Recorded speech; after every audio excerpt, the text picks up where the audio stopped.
बोल बांके बिहारी लाल की जय। सबको राम राम जी, जय श्री कृष्ण, राधे राधे।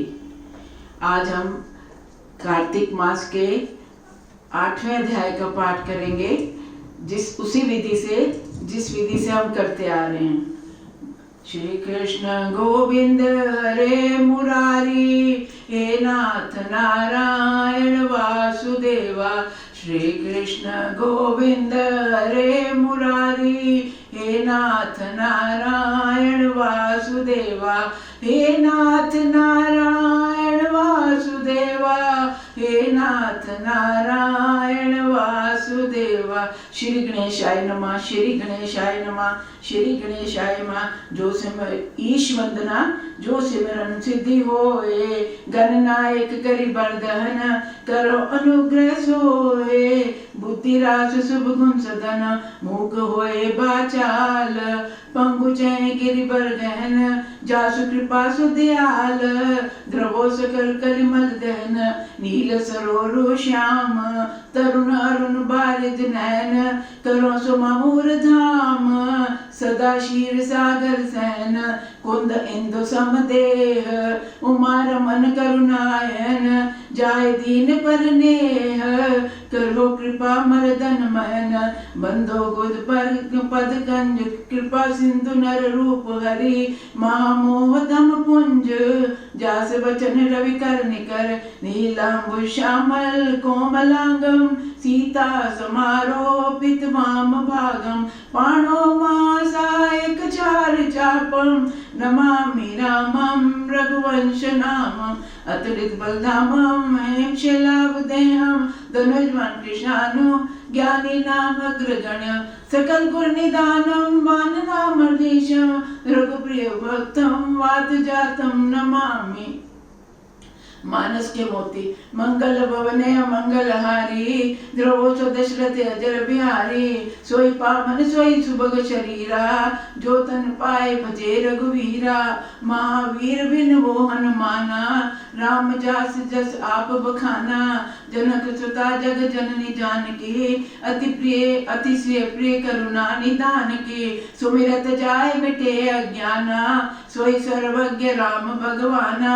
निज अनुभव अब कयो कर खेचा, बिन हरि भजन न जाय कलेशा। भक्तिहीन नर सोहे कैसा, बिन जन बारित देखे जैसा। राम भक्ति मन उर बस जाके, दुख लवलेस न सपने ताके। मन ते सकल कामना भागी, केवल राम चरण ले लागी। बिन विवेक बिन सतसंग विवेक न होई, राम कृपा बिन सुलभ न सोई। जब जब होए धर्म की हानि, बाणे असुर अधम अज्ञानी। निर्मल मन जन सो मोह भावा, मोहे कपट छल छिद्र न भावा।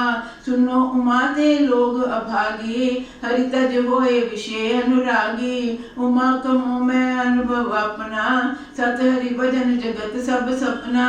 राम कथा शशि किरण समाना, संत चकोर करें जय पाना। राम कथा सुंदर करतारी, संसे विहंग उड़ावन हारी। राम कथा के तई अधिकारी, जिनको सत्संगत अति प्यारी। भक्तिहीन सब गुण सुख ऐसे, लवण बिना ज्यों व्यंजन जैसे। सिया राम मैं सब जग जानी, करूं प्रणाम जोर जुग पानी। राजा राम अवध राजधानी, गावत गुण सुर मुनि बर ज्ञानी। गावे सुंदर मंगल गीता, ले राम राम और सीता। जहाँ सुमति माता संपत्ति नाना, जहाँ कुपति था विपति निदाना। तापस वेश विशेष उदासी, 14 वर्ष राम बनवासी। सुन जननी सोई सुत बड़ भागे, जो पितु मात वचन अनुरागे। पुत्रवती जुवती जग सोई, रघुपति भक्त जासु सुत होई। अधम ते अधम अधम अति नारी, तिन में मैं मति मंद घारी। हनुमान सम नहीं बड़ भागी, नहीं कोई राम चरण अनुरागी। मोरे मन तियस विश्वासा, राम ते अधिक राम कर दासा। मंगल भवन मंगल हारी, उमा सहित जय जप त्रिपुरारी। दीन दयाल विरद संभारी, हरो नाथ मम संकट भारी। दीन दयाल भरोसे तेरे, सब अपराध क्षमा करो मेरे। ज्ञान भक्ति सी कथा प्रारंभ होत है, सुनो वीर हनुमान। श्री राम ते लक्ष्मण जानकी, सदा करो कल्याण। राम नाम की लूट है, लूट सके तो लूट। अंतकाल पछताएगा, जब प्राण जाएंगे छूट। सुतदारा और लक्ष्मी, पापी घर भी होए। संत समागम हरि कथा, तुलसी दुर्लभ धोए। क्षमा बड़न को चाहिए, छोटन को उत्पाद। क्या विष्णु को घट गया, जो भृगुमारी मलात। तेरा साईं तुझ में, जो फूलों में बास। कस्तूरी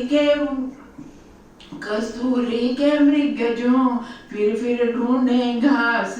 कबीरा तेरी झोपड़ी, गलगटियन के पास। करनगे सो भरनगे, तू क्यों भयो उदास। कबीरा मन निर्मल भयो, जैसे गंग खनीर। पाछे पाछे हरि फिरत, कहत कबीर कबीर। ज्यों तिल माही तेल है, ज्यों चकमक में आग। तेरा साईं तुझ में है, जाग सके तो जाग।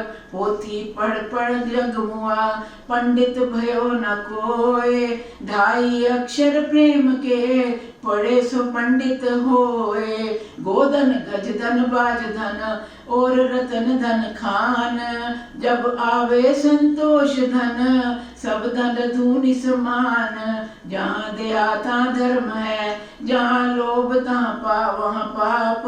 जहाँ क्रोध तहाँ काल है, जहाँ क्षमा तहाँ आप। जब तुम आए जग में, जग हंसा तुम रोए। ऐसी करनी कर चलो, तुम हंसो जग रोए। बड़ा हुआ तो क्या हुआ, जैसे पेड़ खजूर। पंथी को छाया नहीं, फल लागे अति दूर। सियापति राम जय जय राम, मेरे प्रभु राम जय जय राम। करो कल्याण सीताराम। अब हम कार्तिक मास के 8वें अध्याय का पाठ करेंगे। श्री कृष्ण गोविंद हरे मुरारी, हे नाथ नारायण वासुदेवा। हे नाथ नारायण वासुदेवा, हे नाथ नारायण वासुदेवा। श्री कृष्ण गोविंद हरे मुरारी, हे नाथ नारायण वासुदेवा। अष्टमोध्याय। नारद जी बोले, दानवेंद्र जलंधर विधि पूर्वक मेरी पूजा करने के उपरांत भक्ति सहित और हंसते हुए इस प्रकार कहने लगा। जलंधर बोला, हे ब्राह्मण, आप कहाँ से आ रहे हो? आपने क्या देखा है? यहाँ आने का कुछ कष्ट किया? यहाँ आने का क्यों कष्ट किया? मुझे आज्ञा प्रदान करें। नारद जी बोले, हे दैत्येंद्र, मैं कैलाश पर्वत पर गया था। वहाँ मैंने पार्वती जी के साथ बैठे हुए भगवान शंकर के दर्शन किए। कैलाश पर्वत सैकड़ों कल्प वृक्षों से घिरा हुआ, कामधेनु और नदियों के दीप्तिमान अच्युत योजन से विस्तार वाला है। उसे देखकर मुझे बड़ा आश्चर्य हुआ और सोचने लगा, क्या ऐसे ऐश्वर्य त्रिलोक में कहीं अन्य भी उपलब्ध है? इसी बीच हे दैत्येंद्र, मुझे तुम्हारे ऐश्वर्य की याद आई। उसी को देखने के लिए मैं तुम्हारे पास आया हूँ। मैंने तुम्हारा ऐश्वर्य देखा, परंतु वह स्त्री रत्नों से शून्य है।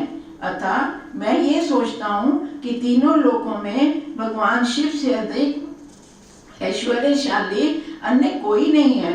शिव जी वीतराग कामदेव के शत्रु, अपनी लीला से संपूर्ण ब्रह्मांड को अपने केश पाश में बांधे रहने वाले और अपने आत्मा को वश में रखने वाले हैं। यदि तुम्हारे घर में कोई अप्सरा अथवा नाग कन्या विद्यमान हो तो भी उनमें से कोई भी पार्वती जैसी स्वरूपमान नहीं होगी, जिनके सौंदर्य के समुद्र में स्वयं ब्रह्मा जी भी डूब गए थे और अपना धैर्य खो बैठे थे।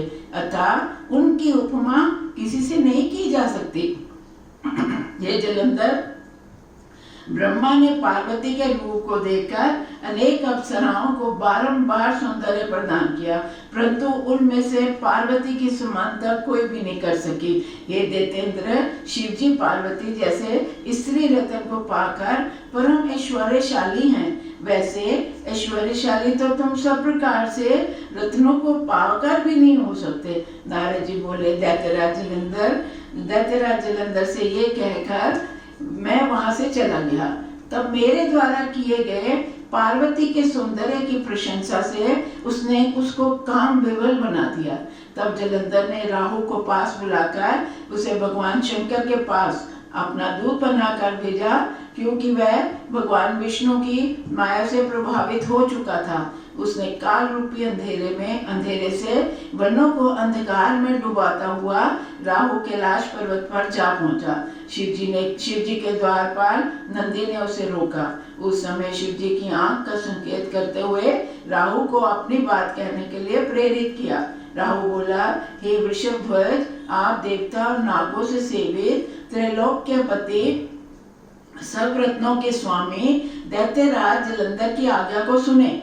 उन्होंने कहा है कि आप शमशानवासी, हड्डियों की माला धारण करने वाले तथा दिगंबर वेश वाले हैं। फिर आपकी पत्नी पार्वती इतनी सुंदर क्यों है?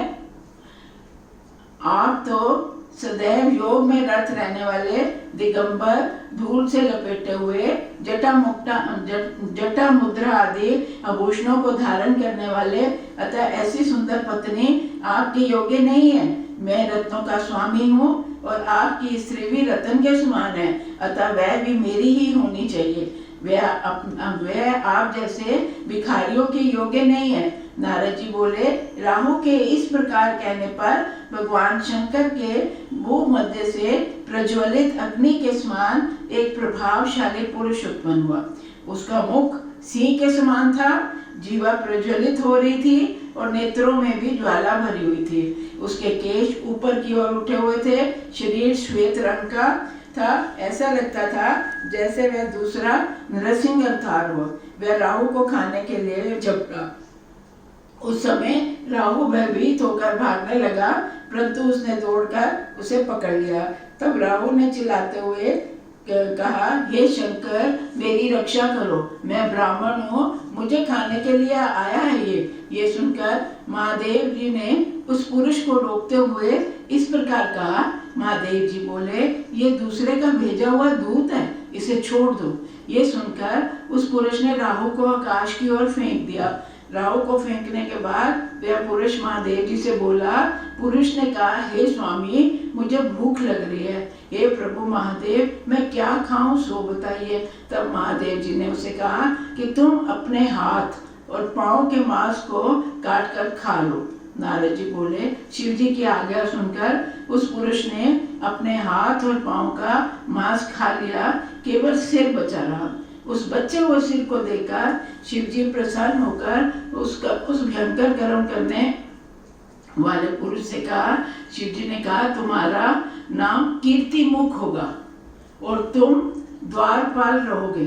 जो लोग तुम्हारा पूजन नहीं करेंगे वे मुझे प्रिय नहीं होंगे। नारद जी बोले, उस दिन से कीर्तिमुख शिव जी के द्वार पर स्थित रहते हैं। जो लोग उनकी पूजा नहीं करते उनका शिव पूजन निष्फल जाता है। कीर्तिमुख से छुटकारा पाकर राहु बर्बर नामक स्थान में जा गिरा।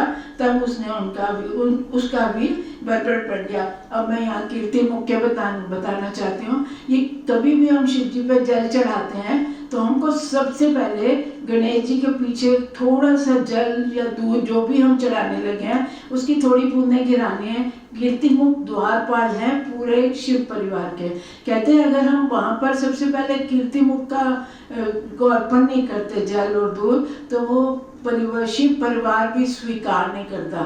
तो इसलिए मैं यह बताना चाहती थी, यही उन्होंने कहा। उस दिन से कीर्तिमुख शिव जी के द्वार पर स्थित रहते हैं। जो लोग उनकी पूजा नहीं करते उसको शिव पूजन निष्फल रहता है। इसलिए जब भी जल दूध चढ़ाते हैं तो गणेश जी के थोड़े पीछे वो कीर्ति मुख को नमस्कार करके उनको गिराते थोड़े। कीर्ति मुख से छुटकारा पाकर राहु बर्बर नामक स्थान में जा गिरा, तब से उसका नाम बर्बर पड़ गया। उस समय राहु ने अपना दूसरा जन्म समझा। उसने जलंधर के पास पहुंचकर शिव जी का वह चरित्र क्या सुनाया जो कैलाश पर्वत पर घटित हुआ था। नारद जी बोले, उन सब बातों को सुनकर जलंधर अत्यंत क्रुद्ध हुआ, करोड़ों राक्षसों को साथ लेकर कैलाश की ओर चल दिया। उसके चलते समय एकाक्षी, शुक्राचार्य और अंगहीन राहु सामने आ गए। मुकुट भी भूमि पर गिर पड़ा, परंतु ऐसे अशुभ के होते हुए भी वह वेग पूर्वक आगे बढ़ता चला गया। जिस प्रकार वर्षा ऋतु में आकाश बादलों को ढक जाता है, उसी प्रकार राक्षसों के विमान से आकाश ढक गया। इंद्र आदि देवताओं ने जलंधर की उस युद्ध यात्रा का समाचार गुप्त रूप से शंकर जी को जाकर सुनाया। देवता बोले, हे प्रभु, हे स्वामी, आप देवताओं के संकट को क्यों नहीं समझ पा रहे हैं? हमारी रक्षा के लिए आप सागर पुत्र जलंधर का नाश करें। नारद जी ने कहा। देवताओं के वचन सुनकर श्री शंकर हंसते हुए विष्णु की सभा में पहुंचकर इस प्रकार बोले। शिव जी ने कहा, हे विष्णु, आपने जलंधर की युद्ध में क्यों नहीं मारा? वो भगवान शिव जी ने पूछा, हे विष्णु, आपने जलंधर को युद्ध में क्यों नहीं मारा और अपने घर छोड़कर, अपने घर वैकुंठ को छोड़कर उसी के घर क्यों रहने चले गए? श्री विष्णु ने कहा, वह आपके अंश से उत्पन्न हुआ है और लक्ष्मी जी का भाई भी है। हे शिव जी, इसी कारण मैंने उसे नहीं मारा, अब आप ही उसे मारिए। शिव जी बोले, वह सामान्य हथियारों से और तेजस्वी हथियारों से भी नहीं मरेगा। अतः आप सब देवता किसी नए शस्त्र की रचना के लिए मुझे अपना तेज प्रदान कीजिए। नारद जी बोले, तब विष्णु आदि सभी देवताओं ने अपना अपना तेज दिया, जिसे इकट्ठा करके शिव जी ने सुदर्शन नामक एक ज्वालमाला युक्त भीषण चक्र की रचना की। शिव जी ने शेष बचे हुए तेज से वज्र का निर्माण किया। उसी समय कैलाश के समीपवर्ती क्षेत्र में उन्हें जलंधर भी दिखाई पड़ा। उसके साथ करोड़ों घोड़े, हाथी, रथ और पैदल सैनिक थे। तब शिव जी ने भी अपने भूत प्रेतों की सेना को तैयार किया। इंद्र आदि देवता भी जलंधर की सहायता करने के स्थान पर युद्ध क्षेत्र में आ खड़े हुए। शिव जी ने आज्ञा पाकर नंदी, भृंगी आदि मुख्य सेनानी तथा गण भी क्रोध में भरकर युद्ध के लिए तैयार हो गए। उन्हें देखकर सब देवता भी युद्ध करने हेतु तुरंत चढ़ पड़े। शिव जी के गण भी गरजते हुए युद्ध के लिए चल दिए। फिर पृथ्वी पर कैलाश पर्वत की घाटी में घोर युद्ध आरंभ हो गया। देवताओं और दैत्यों में अस्त्र शस्त्रों द्वारा घोर युद्ध होने लगा।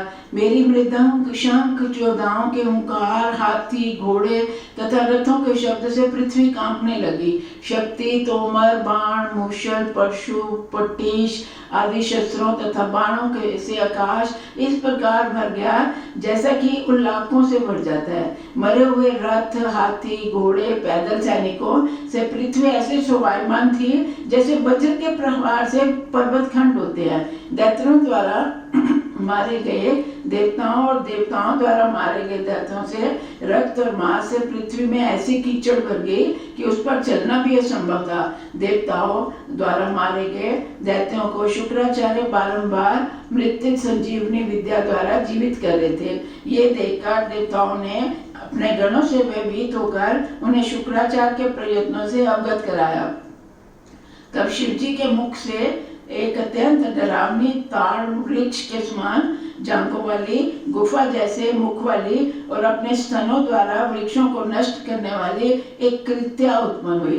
वह कृत्या युद्ध भूमि में पहुंचकर महान राक्षसों को खाती हुई शुक्राचार्य को अपनी योनि में दबाकर अंतर्ध्यान हो गई। शुक्राचार्य को योनि द्वारा ग्रसित देखकर शिव जी के गण राक्षसों को मारने लगे और प्रसन्न होकर युद्ध क्षेत्र में अपनी शक्ति दिखाने लगे।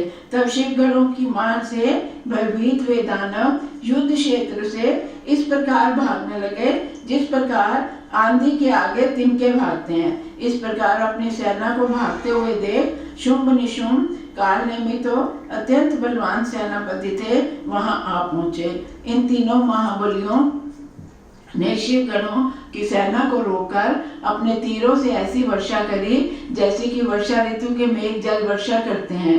उन दैत्यों ने सभी दिशाओं और आकाश को भी अपने बाणों से इस प्रकार ढक दिया जैसे टिड्डी दल आकाश को ढक लेता है। उस समय शिव गणों को सेना भय से कांपने लगी। बसंत ऋतु के फूलों की भांति गणों के शरीर कटे पड़े थे। वे दैत्यों के पहने तीरों द्वारा मारे गए थे। शिव जी के घायल गण युद्ध भूमि को छोड़कर पीछे की ओर भाग चले। तब नंदी, गणेश और स्वामी कार्तिकेय ने अपनी भागती हुई सेना को देखकर कालनेमी को रोका। नारद जी बोले, गणेश, नंदी, कार्तिकेय को देखकर युद्ध में दुर्मद राक्षस योद्धा तुरंत दौड़ पड़े। कालनेमी नंदी से, शुंभ गणेश से तथा निशुंभ कार्तिकेय से युद्ध करने दौड़ा। शुंभ तथा कालनेमी ने अपने तीखे तीरों से गणेश जी के शरीर को इस प्रकार छेद डाला जैसे कोई क्रुद्ध व्यक्ति हाथी को भालों से मार डालता है। गणेश जी को पीड़ित देखकर महाबली वीरभद्र करोड़ों भूतों को साथ लिए हुए उनकी ओर दौड़े।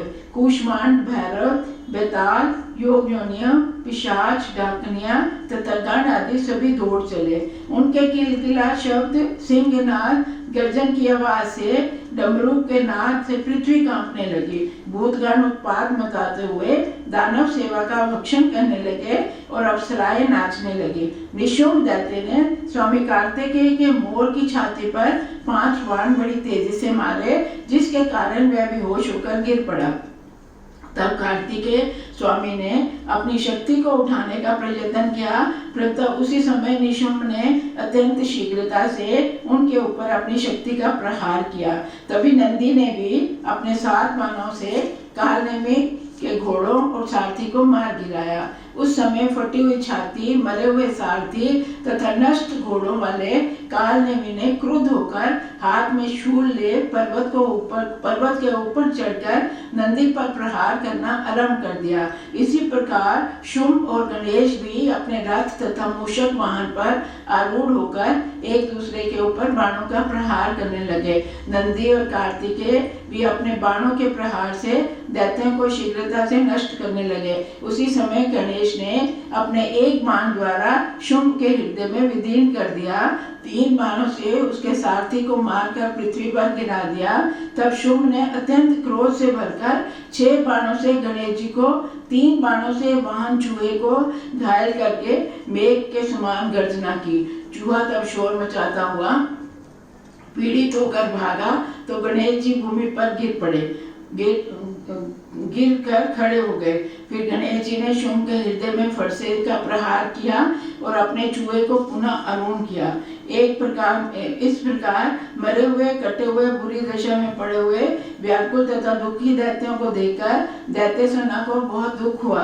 अपनी सेना को दुखी देखकर जलंधर ऊंचे ध्वज वाले रथ पर आरूढ़ होकर गणों के समान आ पहुंचा। उस समय दोनों सेनाओं के हाथी, घोड़े, रथ, शंख तथा भेरी आदि का शब्द बोलने लगा। सैनिक सिंहनाद करने लगे। जलंधर ने ऐसी बाण वर्षा की कि उससे पृथ्वी तथा आकाश भर गए। उसके 5 बाणों से वीरभद्र भी घायल करके मेघ गर्जना की। तब स्वामी कार्तिकेय ने अपनी शक्ति द्वारा जलंधर के ऊपर शीघ्रता पूर्वक प्रहार किया जिसके कारण वह किंचित व्याकुलचित होकर घूम गया।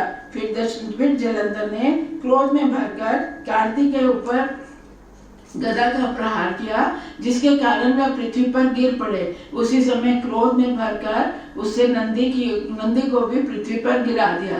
तब गणेश जी ने क्रुद्ध होकर उसकी गदा को काट दिया। फिर वीरभद्र ने भी जलंधर की छाती में 3 बाण मारे और 7 बाणों से उसके घोड़ों को मारने के बाद धनुष तथा छत्र को भी छिन्न भिन्न कर दिया।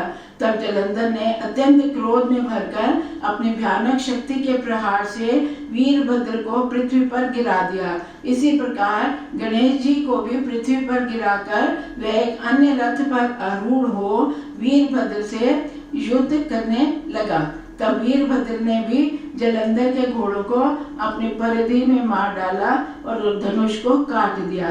फिर जलंधर ने वीरभद्र के मस्तक पर परिधि से प्रहार किया, जिसके कारण उनके मुख से रक्त बहने लगा और वह पृथ्वी पर गिर पड़े। वीरभद्र को पृथ्वी पर गिरा देखकर शिवगण भय से चिल्लाते हुए युद्ध क्षेत्र में पलायन करने लगे। उन्हें युद्ध क्षेत्र से भागते हुए देखकर शिवजी अत्यंत क्रुद्ध हुए। तब गणों को कोलाहल सुनकर शिवजी स्वयं अपने बैल पर आरूढ़ होकर हंसती हुई मुद्रा में युद्ध क्षेत्र में आ गए। रुद्रदेव को युद्ध क्षेत्र में उपस्थित देखकर उनके गण सिंहनाद करते हुए वापस लौट आए और अपने बाण वर्षा से दैत्यों का वध करने लगे। जब दैत्यों ने युद्ध क्षेत्र में भीषण रुद्र देवता को उपस्थित देखा तब वहां से उसी प्रकार भाग गए जिस प्रकार कार्तिकेय मास के व्रत करने से पाप भाग जाते हैं। युद्ध क्षेत्र में दैत्यों को भागता हुआ देखकर जलंधर अत्यंत क्रुद्ध हुआ और एक साथ सहस्रों बाणों की वर्षा करता हुआ शिव जी की ओर लपका। निशुंभ, शुंभ, कालिंदी आदि राक्षसों के साथ भी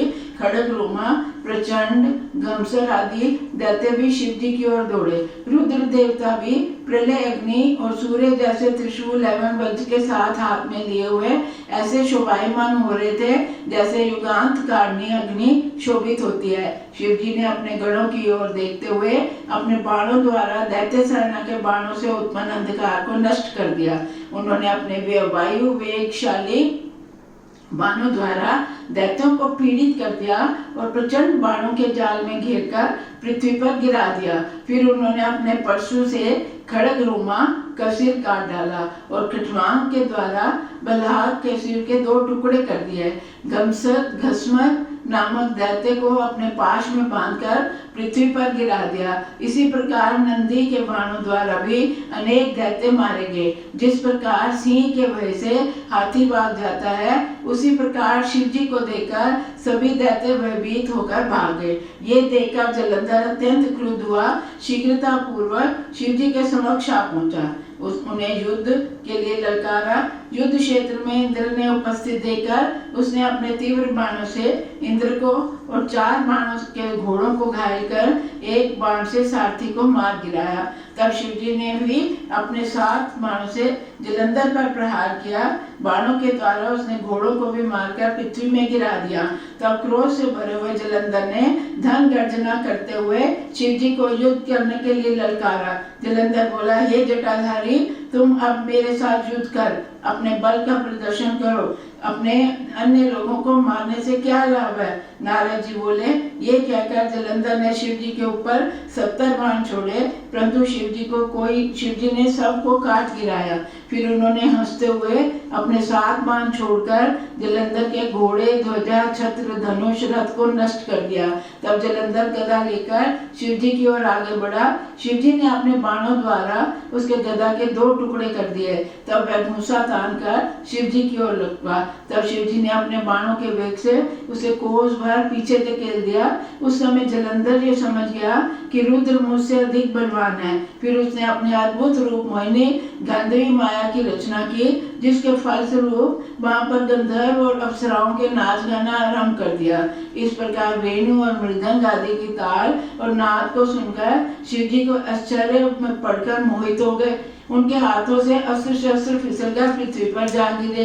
रुद्र की ये स्थिति अचेतन समझकर जलंधर काम पीड़ित होकर युद्ध क्षेत्र में महाबली शुंभ निशुंभ को स्थापित कर उस जगह गया जहाँ गौरी जी बैठी हुई थी। वो युद्ध छोड़कर जलंधर माता पार्वती के पास गया जहाँ वो बैठी थी। उसने 10 हाथ 5 मुख 3 नेत्र जटाधारी शिव जी का रूप बनाकर महावृषभ पर सवार हो दूसरे शिव का रूप धारण कर लिया। उस रुद्र वेशधारी जलंधर को आता देखकर शिव पत्नी पार्वती भी अपनी सखियों के बीच से उठकर खड़ी हो गई और उनके सामने आ गई। तब जब जलंधर ने पार्वती को अपने सामने देखा तो उसका वीर्य पास हो गया और स्वयं जड़वत बन गया।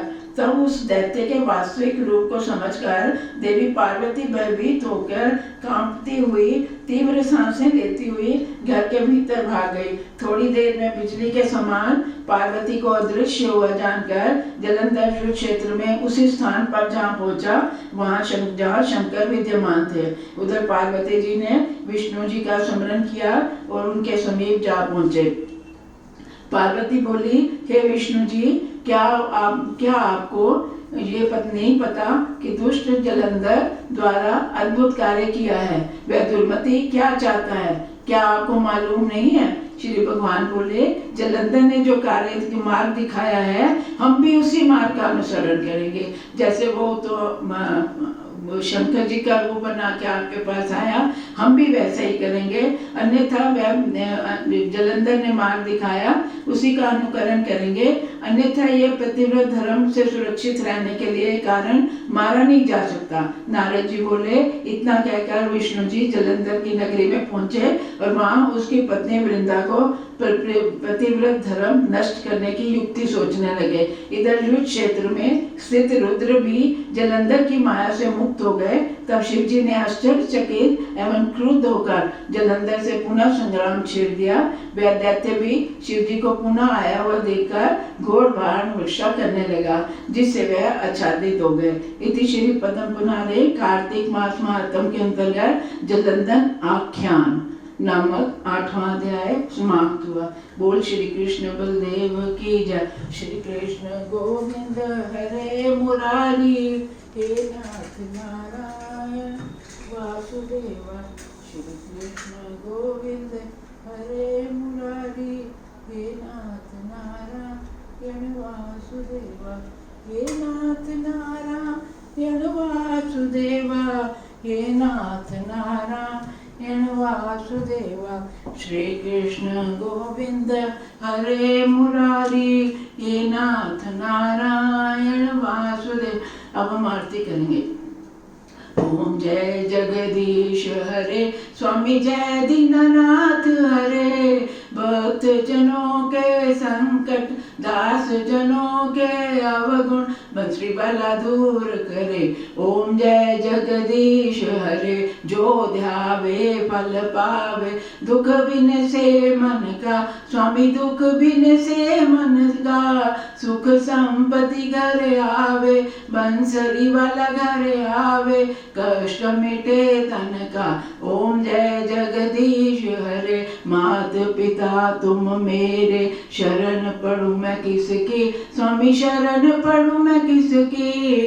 तुम बिन और न दूजा, हरि बिन और न कोई। आस करूं जिसकी। ओम जय जगदीश हरे, तुम पूर्ण परमात्म तुम अंतर्यामी। स्वामी तुम अंतर्यामी, पार ब्रह्म परमेश्वर। जगत पिता जगदीश्वर, आप सबके स्वामी। ओम जय जगदीश हरे, तुम करुणा के सागर। तुम पालन करता, स्वामी तुम रक्षा करता।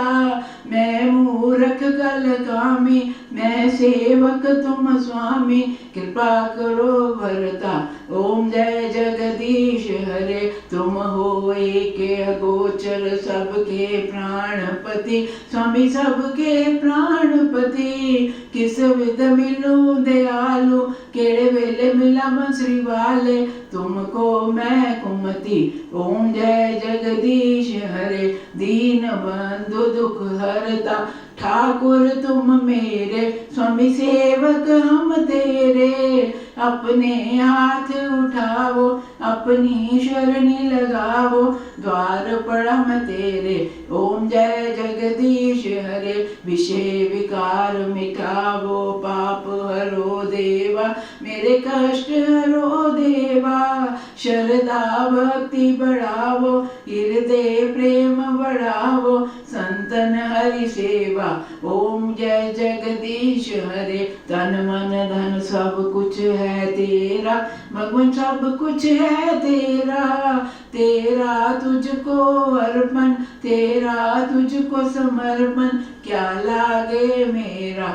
ओम जय जय जगदीश हरे सबे द्वारे छोड़ के मैं आईया द्वारे तेरे, भगवान आईया द्वारे तेरे। चरणा दी दासी बना लो, चरणा दे नाल लगा लो, बख्शो अगुण मेरे। ओम जय जगदीश हरे, जय त्रैलोकपति स्वामी, जय त्रैलोकपति। कृपा करके दीजो, दया करके बख्शो, नाम दाम भक्ति। ओम जय जगदीश हरे, मोर मुकुट मथ तिलक विराजे, गल मोतियां दी माला स्वामी, गल मोतियां दी माला। रतन सिंहासन बैठे, रतन सिंहासन बैठे, बैठे मेरे नंद लाला। ओम जय जगदीश हरे, श्याम सुंदर जी की आरती जो कोई नर गावे, स्वामी प्रेम सहित गावे। कहते शिवानंद स्वामी, जपत हरि हर स्वामी, मनवांछित फल पावे। ओम जय जगदीश हरे, ओम जय जगदीश हरे, स्वामी जय भोलेनाथ हरे, हर जय जय भोलेनाथ हरे। भक्त जनों के संकट, दास जनों के अवगुण, बंसरी वाला दूर करे। ओम जय जगदीश हरे, बलवन नारायण नारायण नारायण, लक्ष्मी नारायण नारायण नारायण, बद्री नारायण नारायण नारायण। जपो नारायण नारायण नारायण, भजो नारायण नारायण नारायण, गाओ नारायण नारायण नारायण, ध्याओ नारायण नारायण नारायण, भजमन नारायण नारायण नारायण। तुमेव माता च पिता तुमेव, तुमेव बन्धो च सखा तुमेव, तुमेव विद्या द्रविणं तुमेव, तुमेव सर्वं मम देव देव, तुमेव सर्वं मम वासुदेव। जय जय राजा राम की, जय लक्ष्मण बलवान, जय कपीश सुग्रीव की, जय अंगद हनुमान। एक घड़ी आदि घड़ी, आदि से पुण्यान, तुलसी संगत साधकी, हरे कोटि अपराध सियापति राम। जय जय राम मेरे प्रभु राम, जय जय राम। बार बार वर मांगियो, हर्ष दियो श्री रंग, पथ सरोजन पायनी, तेरी भक्ति सदा सतसंग।